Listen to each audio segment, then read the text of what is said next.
Hello friends. तो चलिए एक बार फिर से आप सभी का स्वागत है।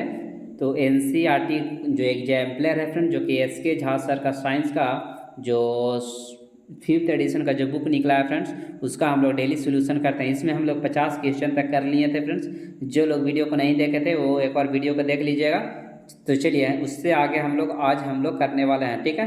तो चलिए अगला क्वेश्चन है आपका कि नेत्र लेंस की फोकस दूरी में वृद्धि हो जाती है तब नेत्र की पेशियाँ शिथिल एवं पतला हो जाता है। अगला है कि विद्युत प्रतिरोधकता निर्भर करता है किस पे, तो केवल ताप एवं पदार्थ की प्रकृति पर निर्भर करता है। यानी कि जो विद्युत का जो प्रतिरोध होता है किस पे, ताप और पदार्थ की मात्रा पर निर्भर करता है। अगला है कि विद्युत शक्ति का मात्रा को व्यक्त किया जाता है वोल्ट मीटर में। अगला है एसी को डीसी में किसके द्वारा, विभक्त वलय के द्वारा बदला जाता है। एसी जनित्र को डीसी जनित्र में किसके द्वारा बदला जाता है, तो विभक्त वलय, ठीक है।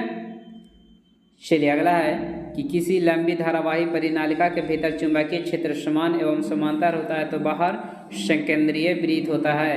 अगला है कि अनवीकरणीय ऊर्जा का स्रोत क्या है, जीवाश्म ईंधन। क्या है, जीवाश्म ईंधन आपका राइट आंसर हो जाएगा, ठीक है। चलिए अगला क्वेश्चन है क्वेश्चन नंबर 53 के बाद 54। तापीय विद्युत संयंत्र में ईंधन जीवाश्म ईंधन कहलाता है। अगला है कि ऊर्जा का अंतिम स्रोत कौन सा है, तो सूर्य। क्या है, ऊर्जा का अंतिम स्रोत जो है आपका सूर्य है। महासागरीय तापीय ऊर्जा का कारण महासागरों में भिन्न भिन्न स्तर पर ताप का अंतर 20 डिग्री सेल्सियस तक होता है। अगला है कि सौर कुकर का कौन सा भाग पौधे घर प्रभाव के लिए उत्तरदायी है, कांच का सीट। क्या हो जाएगा, कांच का सीट। अगला है पवन चक्की में उत्पन्न ऊर्जा किस पे निर्भर करती है, तो पवन की गति पे निर्भर करता है। अगला है कि यूवी किरणों से मानव पर क्या प्रभाव पड़ता है। यूवी किरणें यानी कि अल्ट्रा वायलेट रे जिसे बोला जाता है फ्रेंड, तो प्रतिरक्षा तंत्र एवं त्वचा कैंसर। क्या हो जाएगा, प्रतिरक्षा तंत्र एवं त्वचा कैंसर, ठीक है। चलिए अगला क्वेश्चन की ओर बढ़ते हैं फ्रेंड्स। Question number 60। प्रथम कृत्रिम रेशा निम्नलिखित में से कौन सा है, तो वो आपका नाइलॉन है। क्या है, नाइलॉन है, ठीक है। चलिए अगला क्वेश्चन है आपका कि किसी पदार्थ से बने कपड़ा में जीवांत रंग एवं चमक होता है उसे रेशम कहा जाता है। अगला है जूट के किस भाग से जूट फाइबर प्राप्त होता है, तो ये आपका तना से प्राप्त होता है। अगला है रेशम की प्राप्ति कपास के किस भाग से किया जाता है, तो ये फूल से किया जाता है। अगला है कपास की खेती किससे की जाती है, तो काली मिट्टी में की जाती है फ्रेंड्स। अगला है कपड़ा प्राप्त करने का क्रम। सबसे पहले कपड़ा प्राप्त करने के लिए फाइबर बनाया जाता है, फाइबर से धागा बनाया जाता है, फिर धागा से कपड़ा बनाया जाता है। अगला है कि किस द्रव में लोहे का कील अपना चमक खो देता है कील, तो शीतल पे उसमें क्या होता है आपका संक्षारण हो जाता है फ्रेंड, जिसे कहते हैं कि चित्ती लग गया यानी कि जंग लग गया, ठीक है। अगला है कि शर्करा जल में होता है पूर्णतः घुलनशील। क्या होता है, ग्लूकोज जो आपको होता है फ्रेंड जल में पूर्णतः घुलनशील होता है। अगला है कि सेफ्टी पिन किसका बना होता है, तो स्टील एवं प्लास्टिक का बना होता है। किसका बना हुआ रहता है, स्टील एवं प्लास्टिक का बना हुआ रहता है। कुछ सब्जियां जैसे आलू, भिंडी, बैगन आदि को अलग किया जाता है उसे हस्तचयन विधि कहा जाता है। क्या कहा जाता है, हस्तचयन विधि कहा जाता है। अगला है कि सूखे पौधे की डंडियों से अनाज के अलग करने की विधि को थ्रेसिंग कहा जाता है। अगला है कि हवा की सहायता से अनाज से भूसी को अलग किस विधि से किया जाता है, तो ये जो आपका किया जाता है निष्पासन विधि के द्वारा किया जाता है।